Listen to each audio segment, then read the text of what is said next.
after selling my enterprise. For $25 million, I hosted a retirement celebration, but just before the toast, I saw my daughter-in-law slip something into my champagne. So when no one was watching, I discreetly exchanged glasses with her mother. My name is Grace Holloway. I am 75 years old. For 4 decades, I built Holloway Logistics. Tonight was supposed to be a celebration of that journey. The ballroom at the Grand Marquis Hotel glowed with golden chandeliers. Crystal glasses clinked. Laughter rose like a tide. The string quartet played Autumn Leaves. People whispered about my sale. $25 million wired into my account only days earlier. I watched Monica, my daughter-in-law, lean forward. Her hair cascaded like a curtain as she tilted her wrist. Something small slipped from her fingers. It sank into my glass. The champagne hissed for a second too long. The truth about elder abuse is rarely spoken. It is not only about money. It is about silence, neglect, the quiet cruelty of those who should protect you. I did not gasp. I did not tremble. I remembered my husband's warning, preparation will save you. I reached for the glass, then shifted, trading it for the one in front of Monica's mother. The toast began. Forks tapped crystal. Monica's smile stretched too wide, her eyes fixed on me. But when the first sip touched her mother's lips, the ballroom cracked open. The woman coughed, then collapsed. Her body struck the marble floor with a sickening echo. Gasps rose, chairs scraped back. Someone shouted, "Call 911." The hotel staff rushed in, following protocol drilled into every employee. I held my breath, yet my face stayed calm. The taste of champagne lingered on my tongue. Bitter, metallic wrong. My eyes never left Monica. Her hand clutched Eric's arm, but her knuckles turned white. Around me, the celebration dissolved into chaos. Guests screamed. The quartet faltered into silence. The chandeliers seemed to dim. But inside I was colder than the champagne in my untouched glass. I did not shout an accusation. I did not rush to explain. Instead, I stared at Monica until her eyes flickered away. That night, as sirens wailed outside the Grand Marquis, I made a vow. Justice does not need to scream. It prepares. The morning after the retirement party, the Detroit Chronicle printed my face on the business page. The headline read, "Holloway Logistics acquired for $25 million." My smile in the photograph looked proud, but my chest felt heavy. For 40 years I drove that company from nothing. One truck, one route, one woman determined to outlast every barrier placed in front of her. I remember the early days, hauling crates myself because no one would hire a black woman to manage freight. The banks laughed at me. Competitors sneered. They called me stubborn. They said I would not last 6 months. Yet here I was, with $25 million after tax. Or almost. The lawyers explained the M&A surcharge. 15% went straight to the government. Numbers do not lie. The Chronicle praised me as a pioneer. They called me a symbol of perseverance. But in the pews of our local church, whispers painted a different picture. Why keep all that money at her age? She should hand it to Eric and Monica. Others nodded, as if greed disguised itself as wisdom. The so-called moral court of the community. I sat through service, with my hands folded tight. The choir sang, but my ears rang with judgment. It is easy to sing about compassion, harder to practice it. When service ended, Sister Harris approached me. She hugged me, then whispered, "Grace, people envy you. Do not let their envy write your story." Her words steadied me. I walked home with my chipped glass tucked in my bag. Strange perhaps to carry an old flute of crystal everywhere, but it reminded me of vigilance. It reminded me of him. My late husband had taught me this truth. Preparation is not paranoia. He would polish that glass after every party. He would say, "One day the smallest crack will save you." At my kitchen table, I set the glass down. I brewed chamomile tea. The steam rose like a quiet blessing. I opened my notebook and reviewed the paperwork. Monica believed I was careless with details. She smiled too sweetly whenever she suggested I rest. "Why not enjoy the garden? Grace, leave the accounts to us." But her tone was a knife wrapped in silk. That morning, I filled out the foundation papers I had been preparing. the Holloway Foundation, a scholarship fund for young Black students in logistics and trade. I would not let my lifetime of sweat die in greedy hands. I signed the first drafts with steady fingers. The attorney Daryl Cole had already reviewed them. Once filed, the assets would be locked beyond casual reach. Paperwork was armor. As I wrote, memories surfaced like old bruises, the nights of driving through snow alone. The times clients tried to underpay me because I was a woman. The contracts they refused to sign until I brought a man to the table. No one asked if those wounds still stung, but they shaped me more than any paycheck. They were the reason I could now stare Monica in the eye and not flinch. Later that afternoon, Eric stopped by. His voice carried hesitation. "Mom, maybe it is time you think about security." He lingered on the word, as if rehearsed. He did not mention the party or his mother-in-law's collapse. His silence was its own confession. Instead, he eyed the Chronicle on my counter. The 25 million seemed louder than our bloodline. I poured him coffee in silence. The chipped glass sat between us like a judge. He noticed, frowned, then looked away. "Eric," I said quietly, "this money is not a gift. It is 40 years of labor." He shifted uncomfortably. "I know, Mom, but you do not need all of it now." Need. The words scraped across my chest like sandpaper. How do you measure what an old woman needs? Is dignity not a need? Is independence not worth counting? The truth few admit is that elder abuse rarely begins with fists. It begins with language, with quiet suggestions, with pressure dressed as love. I excused myself and returned with a folder. Inside were the foundation drafts. I slid them across the table. "Preparation is how I rest," I said. Eric did not open the folder. He simply stared, his jaw tight, his fingers drumming against the wood. In that silence, I felt the distance between us widen. That night, alone in my bedroom, I held the chipped glass again. The reflection of the lamp glimmered along the crack. It seemed fragile, yet it had endured longer than most promises. I whispered to my husband's memory, "I will not break. Not now. Not for them." The words filled the room like a vow. Justice does not begin in the courthouse. It begins at the kitchen table with a pen with a plan. I placed the glass back on the shelf above my bed. Tomorrow I knew Monica would press harder. Eric would avoid my gaze. The whispers at church would grow louder. But tonight, with tea cooling on my desk, I felt strangely calm. The paperwork was not just ink. It was my shield. And I was ready to carry it into battle. The sirens wailed all the way to Mercy General Hospital. I rode in silence. My hands folded, my eyes fixed on the chipped glass tucked in my purse. Beside me, Monica wept loudly. Her cries shook the ambulance walls, yet her tears never reached her eyes. Eric held her shoulder. He avoided my gaze, staring at the floor. That silence was heavier than the sound of wheels against asphalt. Doctors rushed Monica's mother into the emergency ward. The medical team moved like a single machine. IV lines, oxygen masks, frantic voices calling codes I could not decipher. A nurse took the champagne flute from my hand. "Mom, we'll need this for evidence," he said. He sealed it inside a plastic bag, labeled it, and passed it to a lab tech. Hospital protocol required samples to be preserved. Hours passed before the attending physician entered. His expression was grim, yet steady. "She survived the initial collapse," he said. "But she ingested aconite alkaloid. It's highly toxic." The words carved into my chest like ice. Aconite, wolf's bane. The same plant medieval writers once called the queen of poisons. My daughter-in-law had slipped death into a glass. She had expected me to drink it. Monica gasped, covering her mouth. "Oh my God," she whispered. "Who would do such a thing?" Her eyes darted toward me, then away again.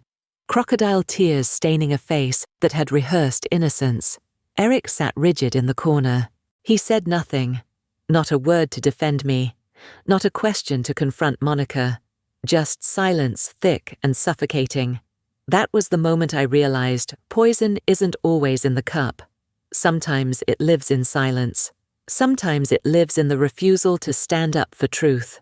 The hospital hallway smelled of antiseptic and coffee. Families waited on benches holding hands whispering prayers. I sat alone with my chipped glass beside me. A young nurse approached. She was a black woman, maybe 30, with eyes both tired and kind. She leaned close and whispered, "Family isn't always kind, but we still have the law." Her words pierced deeper than she knew. A stranger had given me more comfort than my own son.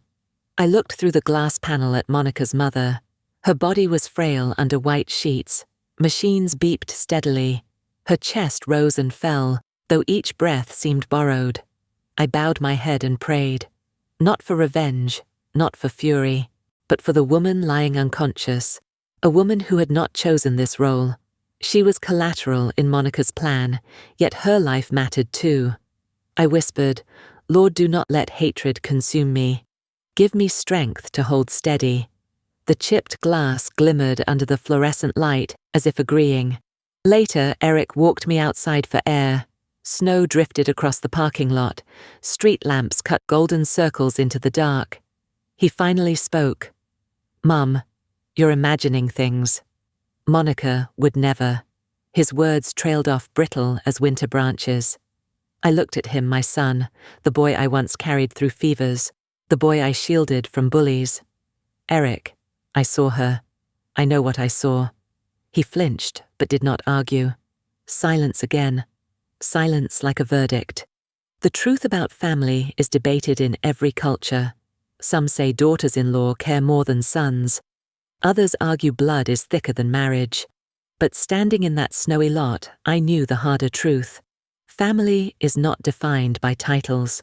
Family is defined by actions. Back inside, Monica held a tissue against her face. When she saw me, she rushed forward.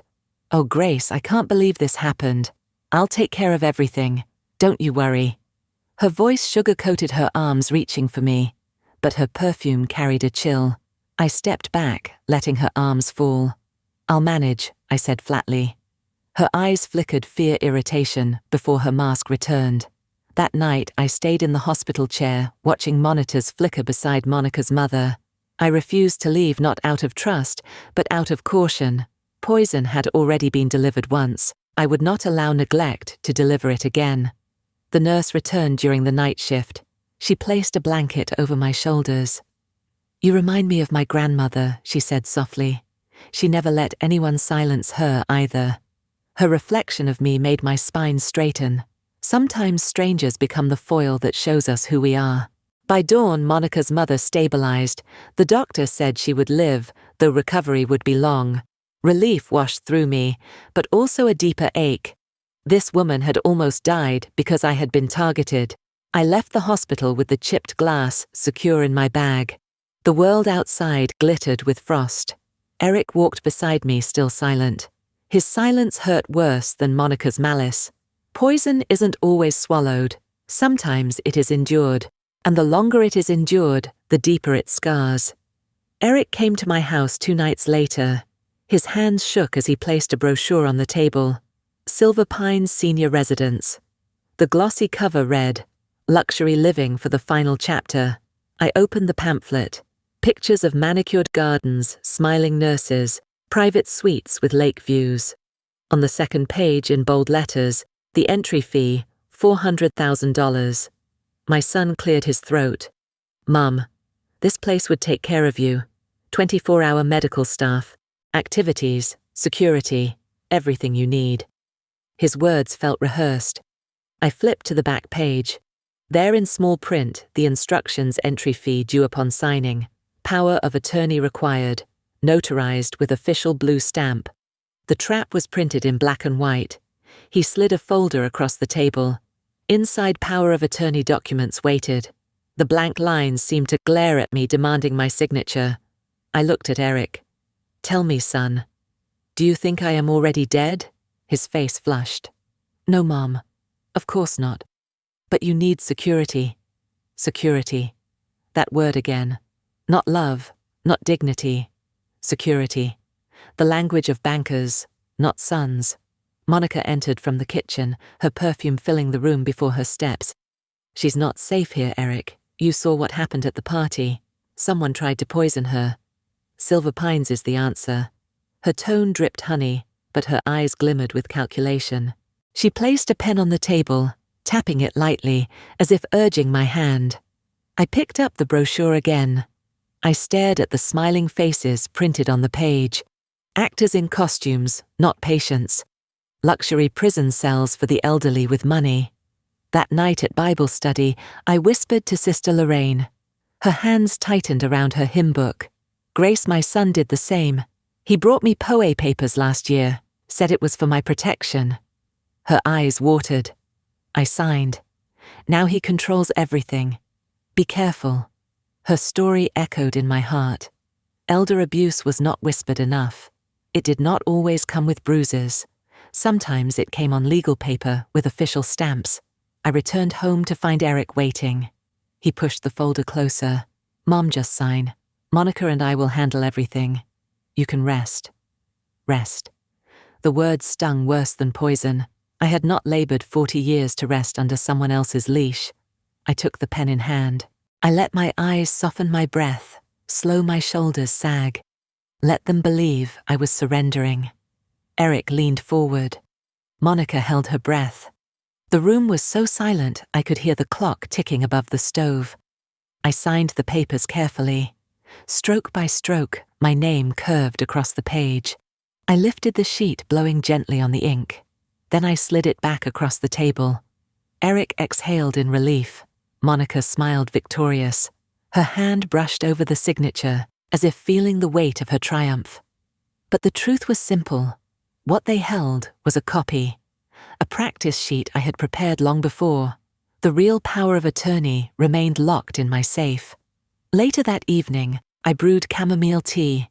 The steam curled into the air, gentle and sweet. I sipped slowly, letting the warmth settle into my chest. I whispered to myself, paperwork will speak. And I smiled not out of joy, but out of preparation. Because preparation was my shield. The chipped glass gleamed faintly on the counter. It seemed to nod in agreement. Not all battles require shouting. Some battles are fought in silence, with ink and patience. At church that Sunday, the whispers grew louder. She sold her company. 25 million. Now she's going to Silver Pines. They shook their heads as if pity were a form of justice. But Sister Lorraine squeezed my hand. Her voice was barely audible. You did not sign the real papers, did you? I shook my head, lips pressed into a quiet smile. She sighed with relief. Then you still hold the key. That's more than most of us can say. Her words lingered with me long after service ended. Back at home, Monica hovered near me, watching every move. She studied my expressions, searching for weakness. Eric, meanwhile, avoided my eyes, his guilt written in every shrug. I let them believe they had won. I let them think the ink bound me. Because sometimes the greatest power lies in letting others underestimate you. That night, I opened my desk drawer. Inside lay 2 folders. One held the false signature, the performance for Monica. The other held the real documents, notarized, sealed with blue ink. I placed the genuine folder back into the safe. The steel door clanged shut. I whispered, "This is my fortress." The snow fell outside my window, blanketing the streets in silence. I wrapped my hands around the chamomile cup, inhaling the steam. In that stillness, I felt strong. The battle was far from over, but I had taken the first step. They thought they had trapped me, but in truth, I had trapped them. Justice does not rush. Justice prepares. And I was ready.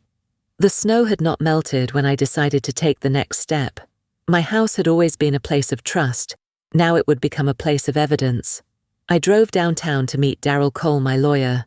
He was an older man with silver hair and a calm voice. When I told him what happened, he nodded slowly. "You need protection, Grace," he said, "not just from poison, but from paper. Monica and Eric will try again. They will press until you yield." He slid a card across the desk. "Private investigator, Sharon Mills. Trust her." That afternoon I met Sharon at a small cafe near the courthouse. She wore a dark coat, her hair tied back, eyes sharp but kind. Her handshake was firm, not rushed. "I know what you're facing," she said. "My own father lost everything. His caregiver drained his accounts. I built my career making sure it never happens again. Her words carried weight, not theory, but survival. In that moment, she was not just a professional, she was a mirror. We talked strategy over black coffee. Sharon pulled a small box from her bag. Inside lay 3 Arlo mini cameras, each no bigger than a thumb. They run 6 months on a single charge. Motion detection, cloud backup. I held one in my palm. It was light, almost fragile, yet promised to guard me more than Eric's empty words ever had. Place them near the kitchen, the office, and the hallway safe, she advised. That night, I waited until the house grew quiet. Eric and Monica had gone home, the air still carried traces of her perfume.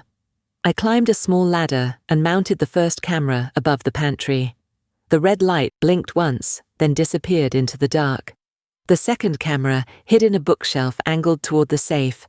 The third inside, a porcelain vase in the hallway. By morning, my home had eyes sharper than my own. Was it betrayal, to watch my family? The thought haunted me as I brewed chamomile tea. But betrayal had already crossed the threshold. I was simply refusing to stay blind. Days passed. Monica visited often, her voice syrupy, her steps precise. Eric trailed behind shoulders hunched pockets, heavy with silence. They thought I was weak. They thought I was aging into obedience. One evening, Monica entered my study. Her fingers brushed along the bookshelves as if she were searching for knowledge, but her eyes darted toward the safe. The hidden camera captured it all. I sat in the kitchen sipping tea, my tablet glowing. The live feed displayed Monica's movements. Her lips whispered soon as she traced the lock with her manicured nails. Sharon reviewed the footage the next day. She leaned back in her chair, arms crossed. She's planning. And Eric, he knows. Look at his posture. Complicit silence. I felt my chest tighten. Silence is poison, I murmured. Sharon nodded. That's how elder fraud thrives. Not through strangers, but through family who choose not to act. Her words burned yet comforted. For the first time, I did not feel crazy. Someone else saw the truth with me. We dug deeper. Sharon traced a package Monica had received to a P.O. box. The tracking number revealed shipments from a herbal supplier flagged by the FDA, aconite tincture, Sharon said, tapping the report. Same poison found in that champagne. The room grew cold. My son's wife had ordered death by mail, yet the world still saw her as a polished, smiling woman. I thought of the whispers at church. Grace should just rest. Grace has too much money. Grace is lucky to have children who care. But the cameras told a different story. That night, I sat across from Sharon in my kitchen. Steam rose between us from 2 mugs of tea. She studied my chipped glass, then looked at me. You remind me of my father, she said softly. He trusted too long. But you fight quiet. That's power. Her reflection sharpened my own. I was not only a victim waiting for protection. I was a strategist preparing my defense. Still doubts crept in. Did planting cameras make me the betrayer? Was hiring Sharon a fracture in family trust? Or had that trust already been burned? The ashes scattered at Silver Pines, I remembered the paperwork Monica pressed before me.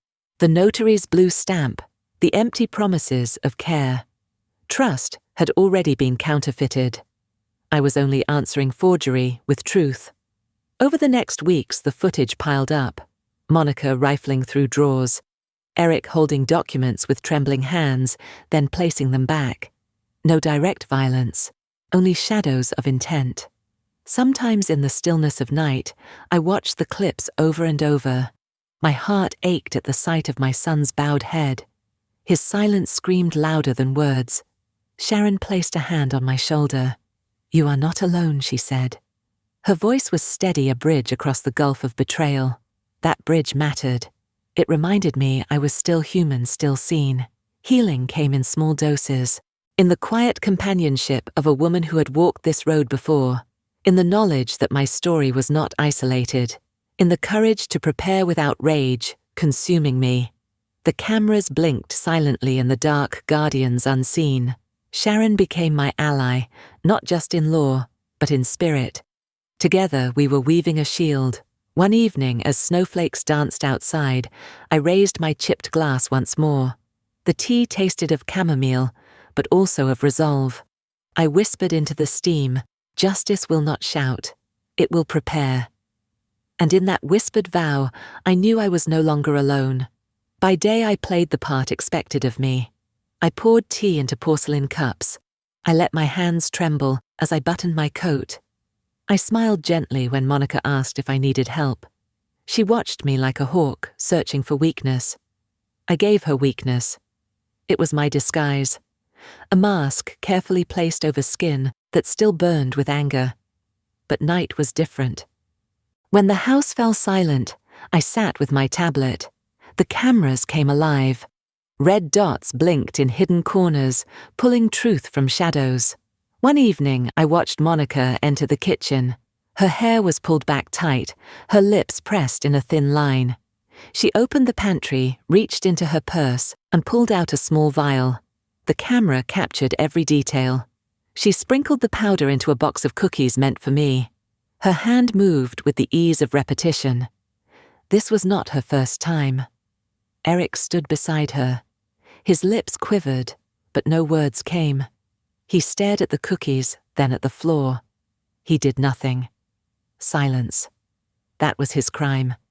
He did not poison the cookies, but he blessed the act with his stillness. And silence cuts as deep as any blade. I paused. The video rewound, played it again. Each time my chest grew heavier. This was my son, my only boy.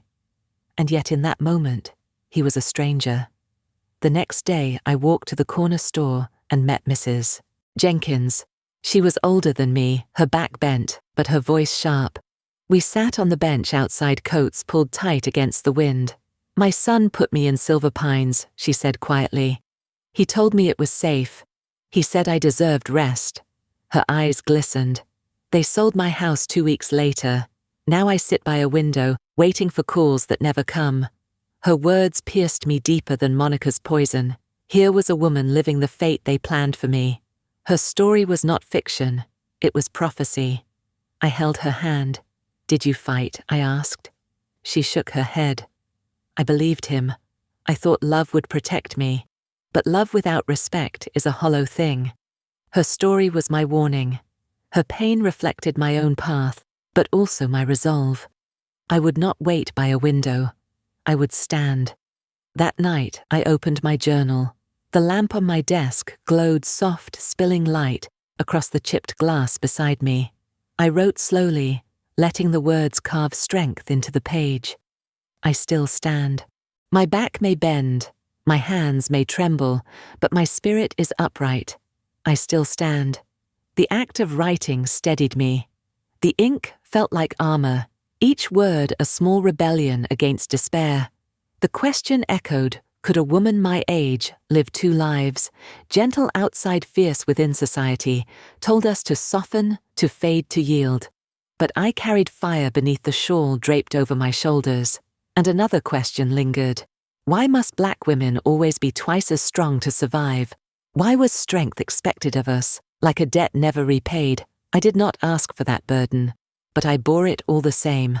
The cameras blinked in agreement from their hidden perches. They had no voice, yet they spoke louder than my son's silence. They testified when family refused to. I leaned back, closed my eyes, and breathed deep. Pain and pride shared the same lungs. I could not separate them, but I could use them both. Healing did not come in grand gestures. It came in the act of surviving another day. In the small courage of writing, I still stand. In drinking tea from a chipped glass, and knowing it had not broken yet. I watched the footage once more before bed. Monica's hand tilting the vial. Eric's lips trembling. The silence louder than thunder. Then I turned off the tablet. I whispered into the dark, I see you both. And I will answer you not with screams, but with preparation. The mask slipped from my face as I lay down, but the strength beneath it did not fade. I carried it into my dreams. I carried it into tomorrow. I replayed the clip until my eyes burned. The camera caught Monica in the kitchen, leaning close to the box of cookies. Her voice was low, almost a hiss. Use the chipped one. She won't notice. Those words landed like shards of glass in my chest. Not because she said them, but because of what followed. Eric stood beside her. He did not argue. He did not shout. He did not even whisper a protest. His lips trembled, but he stayed still. He let her words settle into the air like smoke, and that silence, his silence, was the loudest betrayal of all. The timestamp burned at the bottom of the recording. January 12th, 11:47 p.m. Legally sealed by the cloud backup, a digital witness stronger than any human one. The truth preserved, second by second. I saved the file onto a USB drive. The small device clicked shut, holding inside the moment my son chose complicity over love. It was not Monica's powder alone that poisoned me. It was Eric's refusal to stop her. Society rarely speaks of this. We focus on bruises, on theft, on the obvious wounds. But the greater wound is indifference. The greater poison is neglect. And in that kitchen, my son handed me a chalice of silence. I sat back in my chair staring at the dark window. The moon hung heavy silver against the black sky. I whispered to it as if it could hear. His silence is the evidence. Stronger than words, stronger than knives. I thought of the world beyond my walls. Would anyone believe me if I said silence could kill people, prefer villains they can see women with vials, men with fists? But betrayal wears many faces. Sometimes it wears no face at all. The controversies screamed inside me. Was his silence a crime equal to Monica's hand, or was I cruel to expect my son to be braver than he was? Which wound cuts deeper, the one carved by an outsider, or the one opened by your own blood? My hands shook as I poured chamomile tea. The steam fogged my glasses. I wrapped my fingers around the chipped cup, grounding myself. The crack in the glass looked like the crack in my heart. Still visible, still sharp, but still holding. I lifted the cup, sipped slowly, and let the warmth travel through me. Healing does not roar. Healing whispers. And tonight it whispered, "You still stand." The video played again in my mind. Monica's lips moving. Eric's silence. Two people, one act. One poisons, the other permits. I wrote in my journal. I wrote, "Silence is complicity." Then I closed the journal and cut the credit transfers. No more rescues. Let their silence fund their own downfall, but still chose to plunge. The words steadied me. I was no longer begging for recognition of my pain. The proof was already written in pixels and timestamps. Paperwork would speak. Technology would testify. I did not need their confessions. I stepped outside for air. The snow had hardened into a crust across the lawn. My breath rose white under the moonlight. I tilted my head back, letting the cold sting my skin. And I whispered to the stars, "Your silence will be my evidence. Your silence will condemn you." The betrayal no longer surprised me. It clarified me. It showed me the line between blood and loyalty. Blood ties can rot, but loyalty, once broken, leaves scars deeper than DNA. I turned back inside USB in my hand. The house was dark, but I did not feel small. For the first time in weeks, I felt steady. I had truth on my side. And truth, unlike family, does not abandon. The cameras blinked in the dark, my silent allies. They had no heart, no conscience, no fear. But they stood guard where my son would not. I sat again at my desk, lifted my pen, and wrote the line that closed the day. Their silence is my proof. Their silence is my shield. And when the time comes, their silence will be my justice. Then I closed the journal, placed the USB in the safe, and turned off the light. The moonlight spilled across my chipped glass, and I knew I was ready for the next chapter of this war. The next step was not loud. It was not dramatic. It was quiet, deliberate, and sharper than any courtroom scene. I stopped paying their bills. No more credit card transfers. No more silent rescues from overdraft fees. No more disguising their irresponsibility as generosity. At first, Eric thought it was a mistake. He called me one morning, his voice tight. "Mum, the payment didn't go through." The card company called. Maybe the bank made an error, I answered softly. No error. I'm done covering what you choose not to control. There was a long pause. I could hear his breath quicken. He wanted to shout, but his nature was weaker than that. Instead, he muttered, "You don't understand." And he hung up. I did understand. His credit card carried an interest rate of 21%. Every day without payment, the debt swelled like a bruise. For years I had shielded him. Now the bruise was visible to everyone. Monica felt the blow harder. She had lived on illusion. Designer handbags bought with my money. Spa appointments booked through my account. Dinners charged to a card she never earned. One afternoon Sharon sent me a photo. It was Monica in a Walmart uniform, hair tucked under a cap name tag crooked. The caption read, "Night shift." She clocked in at 9. I stared at the image for a long time, not with glee, but with a strange ache. The woman who once flaunted my money now pushed carts under fluorescent lights. Her heels had been replaced by non-slip sneakers. Her smile, once painted, now gone. Neighbors whispered when they saw her leave for work, "That's Monica, right? Didn't she live on her mother-in-law's money? Look at her now." Their words traveled like wind through our community. The moral court had convened, and the verdict was humiliation. Was it cruel of me? That question haunted me at night. Should a mother cut off her son and daughter-in-law, forcing them into the grind of survival? Or was it justice? Long overdue society debates these questions. Parents are told to give, always give, no matter the cost. But what happens when giving becomes feeding the beast? When love turns into fuel for betrayal, I chose silence as my answer. Not courtroom silence, not fearful silence, but the silence of refusal. I would not shout, I would not argue, I would simply close the faucet and let reality teach. Eric came by a week later. His eyes carried shadows. "Mum, we're behind on everything. They might repossess the car." I listened, nodding gently. "I told you, son. I will not fund destruction. Find another way." His lips quivered. For a moment I thought he would collapse into my arms like the boy he once was. But instead, he looked away, swallowed hard, and left. That night, I sat cross-legged on my bedroom floor. The house was quiet. I lit a single candle, closed my eyes, and breathed. The air filled my lungs heavy with both grief and peace. Meditation was not escape, it was survival. As the flame flickered, I whispered, "Justice doesn't need rage. Justice can wait. Time will teach." My phone buzzed. A message from Sharon.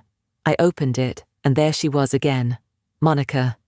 The video showed her at the P.O. box retrieving another suspicious package. The caption read, "We got her again." Proof piled higher, even as their lives crumbled. I no longer needed to chase them. The beast starved itself day by day as I withheld the food it once devoured. I closed my journal with steady hands. On the last page, I wrote, "Silence is not surrender. It is education." Tonight, I still stand. Then I blew out the candle, lay down, and let the quiet wrap me like a blanket. For the first time in weeks, I slept without fear. The morning of the bank meeting arrived cold and bright. I wore my grey suit, the one I had kept for funerals and serious affairs. This day was both. Monica walked ahead of Eric, heels clicking against the marble floor of Detroit First Bank. Her head was high, as if she already owned the building. Eric trailed behind his shoulders, sagging, his eyes glued to the floor. They approached the teller with the same confidence they once used to raid my refrigerator. Monica slid the power of attorney across the counter. "We need to withdraw $400,000 from my mother-in-law's account." The teller adjusted her glasses, scanning the document. Her brow tightened. She typed into the system, lips pursed, then printed a slip from the machine. The paper slid across the counter. Black letters glared from the page, "Balance $100,000. The sound was sharper than any gavel. The marble lobby turned into a courtroom, and the verdict had been read. Monica froze. Her painted nails clutched the slip. "That can't be right," she snapped. "There should be millions."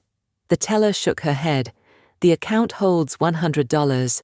The rest is secured under Holloway Foundation. Irrevocable. already registered with the state. My cue. I stepped forward, Darryl the attorney at my side, Sharon just behind us, holding the USB drive. My heels tapped the marble. The sound echoed through the bank like a quiet drumbeat of justice. "Is something wrong?" I asked. My voice was steady. No tremor. No fear. Monica spun her face, drained of color. Eric's lips parted, but no words came. I handed the teller another folder, this one stamped and sealed. It contained the official registration of Holloway Foundation, signed months before. The paperwork motif had grown from a shield into a fortress. I had locked every dollar inside a structure no fraud could penetrate. Not Monica, not Eric, not anyone. Sharon connected the USB to the bank manager's computer. The screen lit up with the recording. There was Monica whispering into the kitchen shadows. "Use the chipped one, she won't notice." The timestamp blinked in the corner. January 12th, 11th, 47 p.m. Proof beyond denial. The bank manager folded his hands. "This is attempted elder abuse," he said quietly. The lobby fell silent, as if the marble walls themselves had stopped to listen. I turned to Monica. Her shoulders collapsed, her eyes darted to Eric, searching for rescue, but he offered none. He only trembled, trapped between shame and fear. For years I had given them money, excuses, forgiveness. Now I gave them silence. Silence heavy enough to crush. Silence armed with paperwork. The social controversies pulsed in the air. Should the bank have caught this sooner? Should they carry a duty to shield seniors from forged signatures and false promises? Or was the real duty mine, to expose my humiliation to the community rather than hide it? I chose exposure. Truth, even when humiliating, is a disinfectant. It burns, but it heals. Eric whispered, "Mum, please." His voice cracked like an old chair, but I only shook my head. "Paperwork spoke for me," I said. And in that sentence, I felt years of weight lift from my shoulders. The teller folded the slip with the $100 balance and placed it in my hand. It was the cheapest receipt I had ever held, and the most powerful. I left the bank not as a victim, but as a woman who had built her own defense. Outside, the winter sun bounced off the glass doors. The city hummed, unaware that justice had just unfolded inside. As we stepped into the cold, Sharon leaned toward me. "We got her again," she whispered. I nodded, holding the receipt tight in my palm. It was more than paper. It was proof that preparation beats betrayal. It was proof that silence, when fortified with evidence, becomes a voice louder than any scream. The courthouse air clung to me, damp and heavy. When someone coughed, it tore through the silence like a gunshot. I sat straight-backed. My hands folded, the chipped glass memory burning in my mind. Eric sat across the aisle. His head hung low, his fingers twisting together. Beside him, Monica stared blankly at the table, her once sharp eyes dulled with fear. The judge reviewed the files, flipping page after page. The recordings, the forged power of attorney, the attempted withdrawal. Finally, the hospital's toxicology report. All lined up like soldiers in a war I had never asked to fight.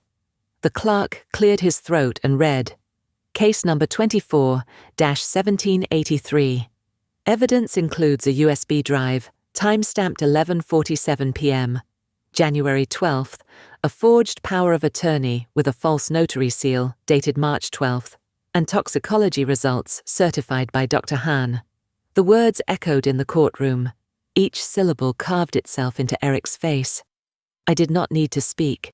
Paperwork had spoken for me already. Eric's attorney asked if he had anything to say. He stood shaking his shoulders, bent under invisible weight. When he opened his mouth, his words broke like glass. "Mom, I was just weak. I didn't stop her. I didn't know how." His tears slid down his cheeks. The sound of his sobbing filled the room. He tried to wipe them away, but his hands kept trembling. The questions cut into me like knives. Should a mother forgive weakness, even when weakness became betrayal? Was I heartless for expecting strength in a world that excuses fragile men, or had society coddled them so long that their silence now carried no shame? The controversies swirled not only inside me, but among the people who whispered in the pews of our church. They had already delivered their verdict. Eric betrayed his own mother. Their judgment was harsher than the court's, and perhaps more permanent. I looked at my son.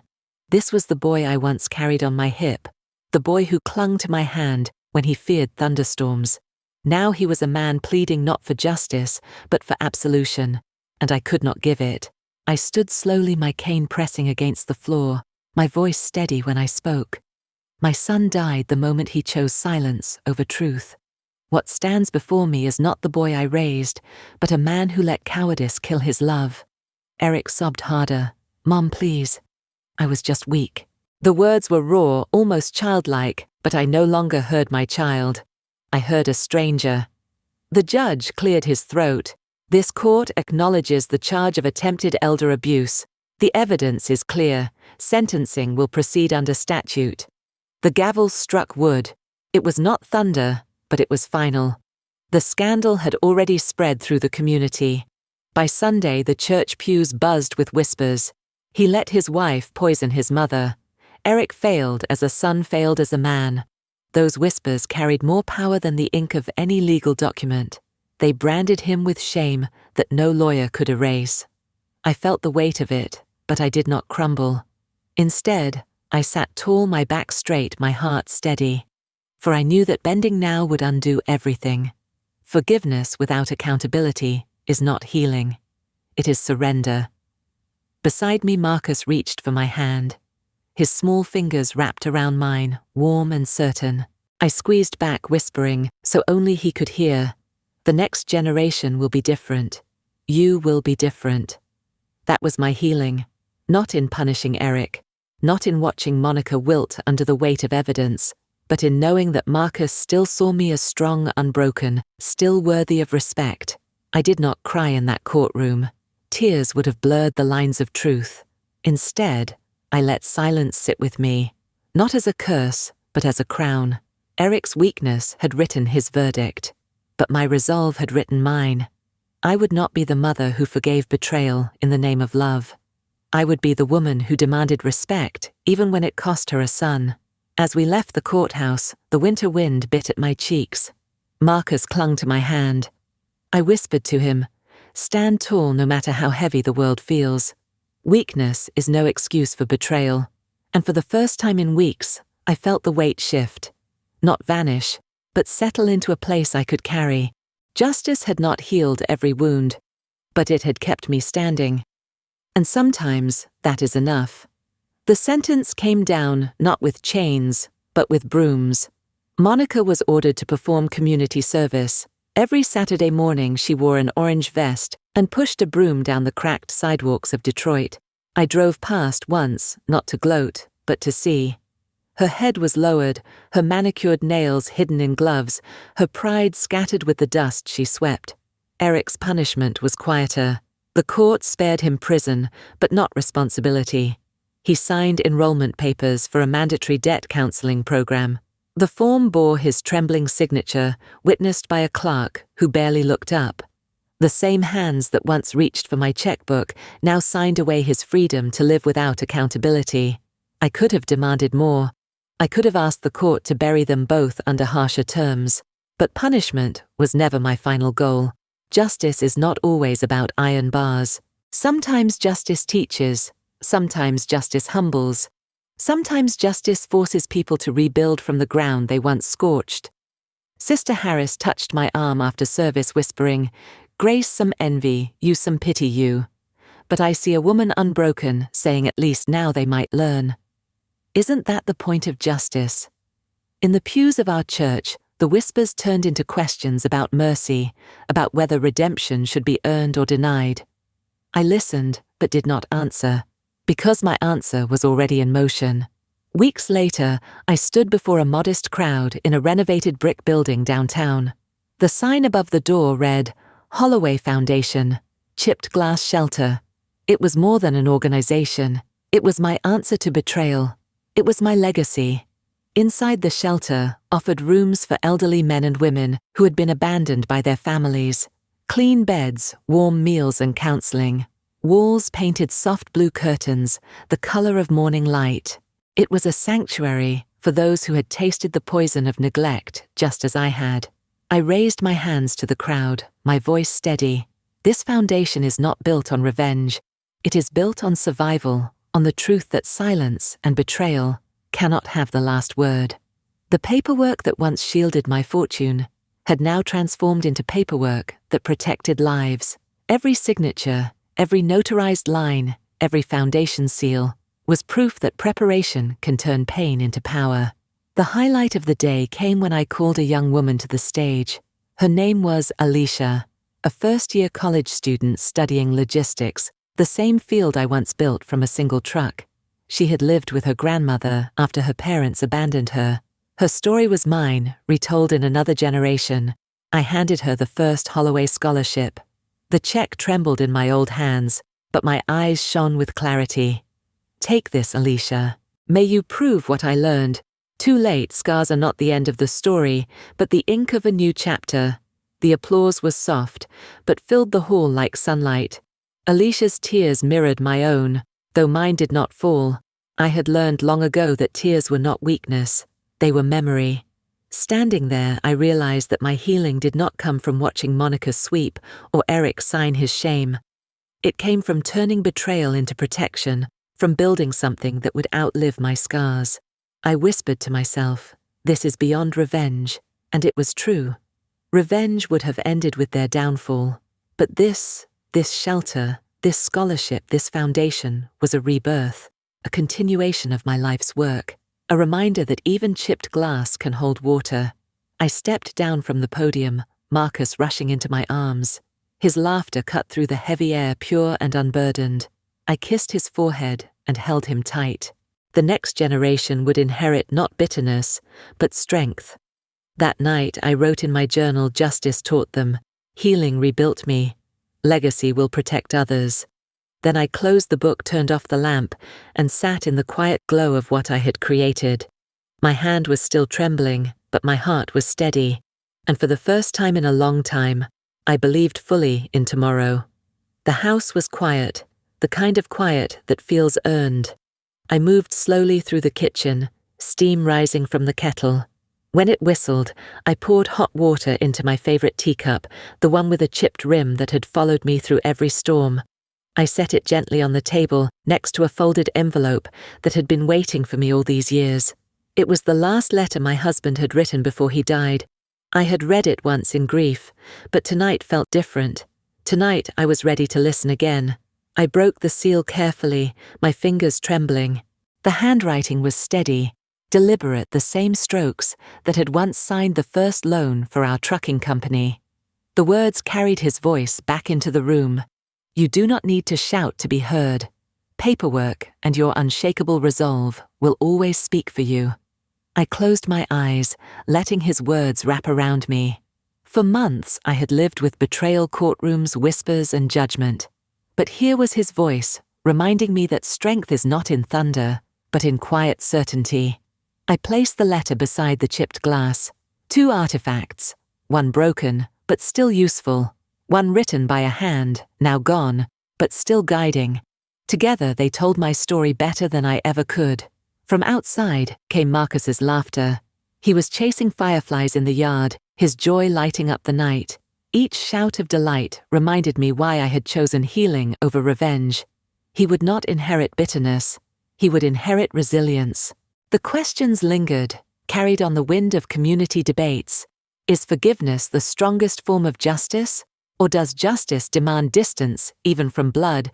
Can a woman at 75 truly begin again after betrayal carved deep into her bones? I answered them in silence. The shelter was open. The scholarship had been awarded. The paperwork was sealed. My future was not chained to bitterness, but anchored in legacy. I lifted the chipped cup, the steam curling around my face. The tea was warm, calming, familiar. It reminded me that imperfection does not cancel worth. A chipped glass can still hold tea. A scarred woman can still hold hope. I thought of Monica sweeping the streets. I thought of Eric sitting in counseling, forced to face the wreckage of his silence. I did not hate them anymore. Hatred was too heavy to carry. What I carried now was lighter resolve, memory, and peace. I whispered to the stars above. I stood tall. I did not bend. And now I am free. Marcus ran back onto the porch, his cheeks flushed, his hands cupped around a captured firefly. "Look, Grandma," he said, his voice glowing like the tiny light in his palm. I smiled, bending down to kiss his forehead. "Keep it for a moment," I told him, "but then let it fly. Freedom is what makes the light shine." He nodded solemnly, as if he understood more than his years allowed, and maybe he did. Children sense truths we adults bury too deep. I lifted the chipped cup. Steam curled upward, a secret still unsaid.